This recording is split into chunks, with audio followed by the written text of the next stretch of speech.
सुप्रभात बच्चों। आज हम हमारा दायित्व के पाठ के अगला अंश पढ़ेंगे। जो अगला अंश है पाठ का उसे पढ़ेंगे।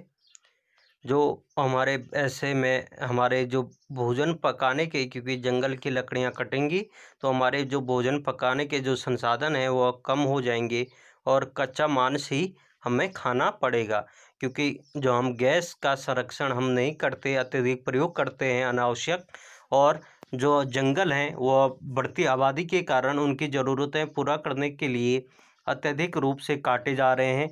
और एक समय ऐसा आ जाएगा कि हमें दोबारा से आदि मानव ही बनना पड़ेगा, अर्थात हमें कच्चा मांस ही खाना पड़ेगा। फिर हम में और आदि मानव में क्या फ़र्क रह जाएगा? अर्थात आदि मानव भी कच्चा मांस ही खाते थे और हमें भी वही कच्चा भोजन ही खाना पड़ेगा। अर्थात हम दोनों में, मानव और आदि मानव में कोई फर्क नहीं रह जाएगा।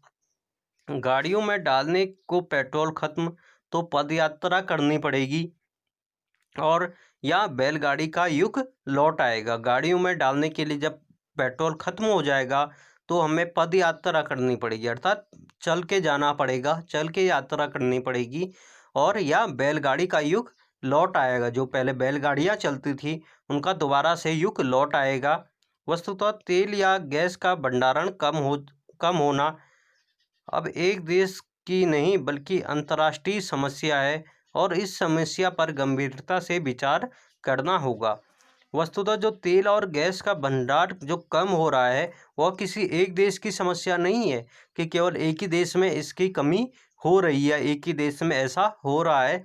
यह एक अंतर्राष्ट्रीय समस्या है, पूरे विश्व की समस्या है और इस समस्या पर गंभीरता से हमें विचार करना होगा कि कैसे हमें अपने प्राकृतिक संसाधनों को बचाना चाहिए।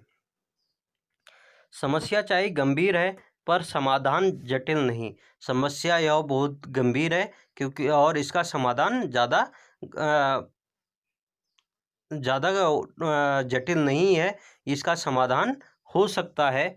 आवश्यकता है दृढ़ इच्छा शक्ति की। हमें आवश्यकता है कि इसका समाधान निकालने के लिए कि दृढ़ इच्छा शक्ति हो कि हमें जितना उपयोग चाहिए उतना ही उपयोग हम करें और व्यर्थ में दुरुपयोग ना करें। प्राकृतिक संसाधनों के संरक्षण की दिशा में व्यक्तिगत तथा सरकारी स्तर पर प्रयास किए जाने चाहिए। जो प्राकृतिक संसाधन हैं उनको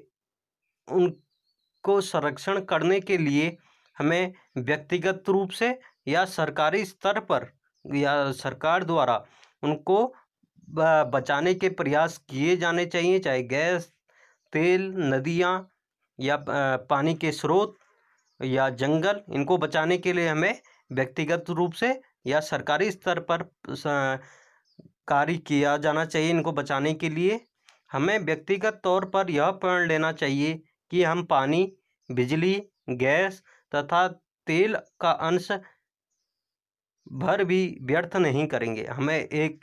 यदि सभी व्यक्तिगत रूप से यह निर्णय ले लें या यह प्रण ले लें कि हम पानी का, बिजली का, गैस का तथा तेल का अंश भर भी व्यर्थ नहीं करेंगे, हमें जितना उपयोग में करना चाहिए हम उतना ही उपयोग करेंगे, व्यर्थ ना करें, जितनी आवश्यकता है उतना ही उपयोग करें। यह प्रतिज्ञा लेकर दूसरों के समक्ष उदाहरण प्रस्तुत कर रहे हैं। हमें यह प्रतिज्ञा लेकर दूसरे लोगों के समक्ष एक उदाहरण पेश करना चाहिए जिससे कि उन्हें भी जागरूकता हो इसके विषय में। तो ये पंक्तियाँ स्वयं को चरितार्थ करने लगेगी। जो पंक्तियाँ हैं वो स्वयं को चरितवान करने लगेगी, मानने लगेगी। मैं अकेला चला था, कारवां संग हो लिया। कि मैं चलने को तो अकेला चला था, अब पूरा जग साथ हो लिया।